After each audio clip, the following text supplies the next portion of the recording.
Hello दोस्तों, आज मैं आपको एक आइडिया देना चाहता हूँ जो कि पैसा कैसे कमाएं। देखिए, मिडिल क्लास के लोग या फैमिलीज सैलरी कम होती है, लेकिन सपना तो सबका होता है कि हम पैसे कमाएं। बट अपने फ्यूचर के लिए हम कैसे मैनेज करें और हमारा कैसे इन्वेस्टमेंट हो जो कि एक अच्छा हमें रिटर्न मिले।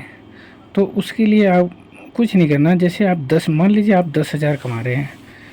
अब 10,000 को आप कैसे इन्वेस्ट करेंगे कि आपको एक अच्छा रिटर्न मिलेगा,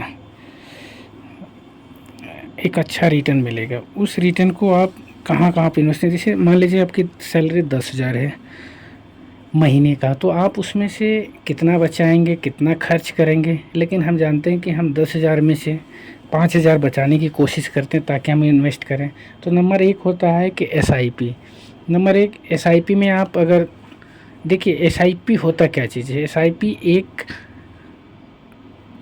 कंपाउंड इंटरेस्ट होता है। जो कंपाउंड की ताकत आप समझते हैं, फर्स्ट दिन 1 रुपये अगर आप इन्वेस्ट में करते हैं तो वो कंपाउंड होके वो ब्याज प्लस प्रिंसिपल दोनों मिलके कंपाउंड इंटरेस्ट बनता है। जो कंपाउंड इंटरेस्ट की इतनी ताकत है कि आप अगर 100 रुपये करते हैं तो वो आने वाले 10 साल में, 20 साल में वो आपको लाखों बना सकता है, जो कि एक ताकत होती है कंपाउंड इंटरेस्ट की। तो यही फार्मूला काम करता है इनमें, SIP में। अब SIP भी के चूज करने के अलग अलग फंड हो सकते हैं, जैसे कि ब्लू चिप। ऐसे फंड का चूज करिए जिसकी मार्केट वैल्यू है, मार्केट कैप अच्छी हो, उसका क्या भविष्य ग्रोथ है, ग्रोथ होगा या नहीं होगा, तो उसके बारे में आपको उसका ब्रीफ से देखना है, उसकी जो टैली है उसको करना है।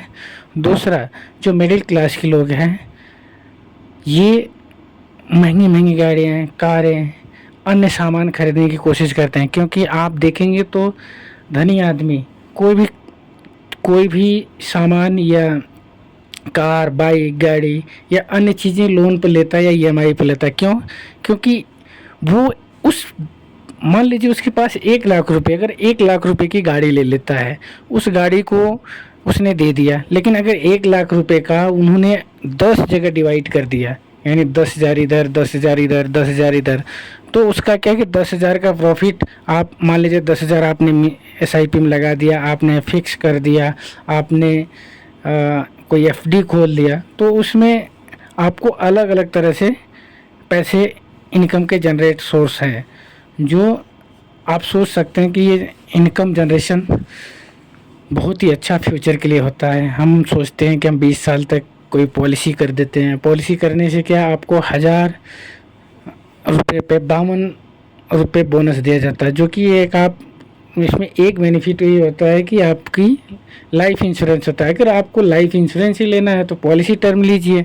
पॉलिसी टर्म लेने से आपको कम प्रीमियम होते हैं। आज अभी सरकार द्वारा घोषणा किया गया कि GST फ्री है। GST फ्री होने के कारण अभी तो पॉलिसी पे जो टर्म पॉलिसी हैं उनमें आप बीमा के साथ साथ, पॉलिसी टर्म के साथ साथ आपका प्रीमियम पेड रिटर्न होता है, जिसको बोलते हैं कि दोनों आपका इंश्योरेंस भी रहेगा और बीमा रिटर्न, आपका प्रीमियम रिटर्न किया जाएगा। नंबर 3 बात, अपने पैसे को सही जगह इन्वेस्ट करें।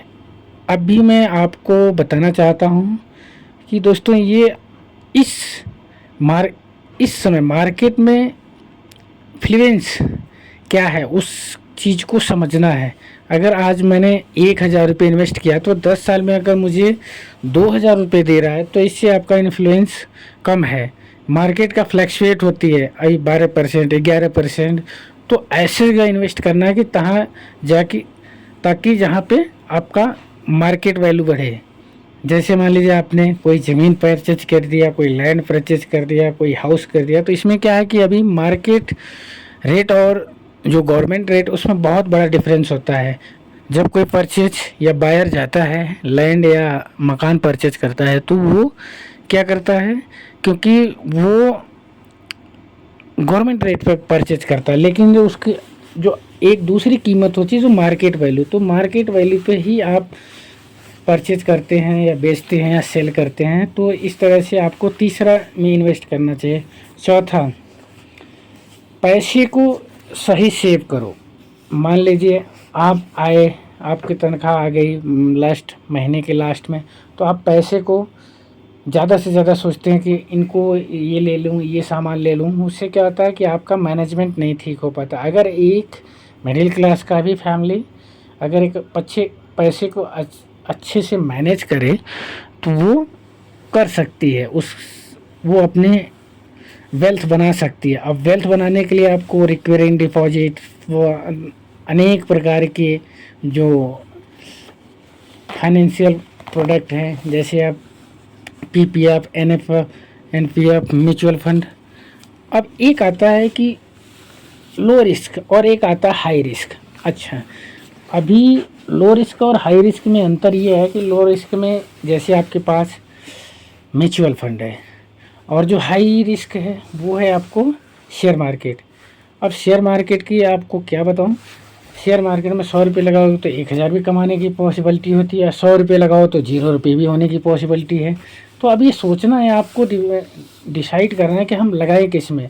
शेयर के अच्छे उनकी ग्रोथ देखना है, कंपनीज का पी रेशियो देखना है, उस देखने के बाद ही आप उस कंपनी में इन्वेस्ट करें, ताकि आप उसका प्रिडिक्शन भी चेक करिए कि पिछला हमें 5 साल क्या दिया था, आगे आने वाले 5 साल में क्या देगा, क्या न्यूज़ है। इस हिसाब से शेयर मार्केट में इन्वेस्ट करते हैं।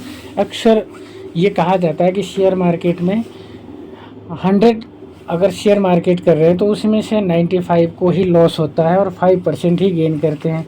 अब समझने वाली बात यह है कि अब 5% क्यों गेन करते हैं, क्योंकि वो लंबे इन्वेस्टर हैं। वो क्या है कि लॉन्ग टर्म करते हैं, वो शॉर्ट ड्यूरेशन करते हैं, उनके पास एक बड़ा अमाउंट या एक मुश्त अमाउंट लगाते हैं। और जो छोटे निवेशक हैं वो 10 लाख 15 लाख लगाते हैं, कोई 2 लाख लगाता है।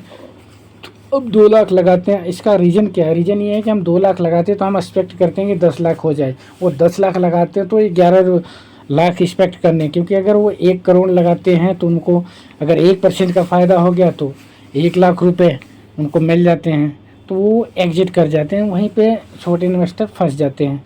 अब दूसरी बात रही जो सेफ गोल या लो रिस्क कहते हैं, और लो रिस्क होता है म्यूचुअल फंड। आप म्यूचुअल फंड, एक मिनिमम परिवार या एक मध्यम वर्ग इस म्यूचुअल फंड को करा सकता है। मान लीजिए स्टार्ट आप 500 से भी करते हैं। अभी तो कुछ म्यूचुअल फंड ऐसे आ गए हैं कि आप 100 रुपये से भी इन्वेस्ट कर सकते हैं। तरीका आपको आना चाहिए कि हम किस फंड में करें ताकि हमें लंबा रिटर्न मिले और लॉन्ग ड्यूरेशन। आपका जितना ही फंड लॉन्ग आप चूज करेंगे उतना ही बेनिफिट आपको मिलेगा। सपोज करो आपने 100 रुपये आज के 20 साल पहले करते तो आज बन जाता है 1 करोड़। अब उसके पीछे लॉजिक क्या है? लॉजिक ये है कि जो 100 रुपये का है वो कंपाउंड हो रहा है। कंपाउंड का मतलब ये होता है इंटरेस्ट प्लस मूल प्रिंसिपल दोनों मिला देते हैं, फिर कंपाउंड होता है। फिर इंटरेस्ट और प्रिंसिपल दोनों मिला देते हैं, फिर कंपाउंड हो जाता है। तो कंपाउंड की ताकत इतनी होती है कि एक जिसको कहते हैं कि फर्श से अर्श पे करना, यानी लो से हाई करना। और वहीं पे अगर आप कंपाउंड कभी को आपने लोन लिया होगा तो आप देखेंगे कि हमेशा आपका लोन कंपाउंड इंटरेस्ट से ही लेता है। आप देखेंगे कि आपकी EMI 30,000 है तो आपको पर मंथ आता है, सपोज कर आप 20 लाख लोन लिए तो आपको 30,000 की EMI आती है। तो उसमें आपको 15,000 आपकी EMI पेड होती है और 15,000 आपका इंटरेस्ट पेड होता है। तो इसमें क्या कि कंपाउंड की ताकत बहुत बड़ी होती है। इसी के साथ मैं आशा करता हूँ कि मेरे आने वाले वीडियो में मैं आपको और टिप्स बताऊँगा, जिससे कि मेरे चैनल RK सिंह 3.1 जो अभी 1,500 के आसपास मेरे फॉलोअर्स हैं, मैं फाइनेंशियल से जुड़ी हुई चीज़ों को आपके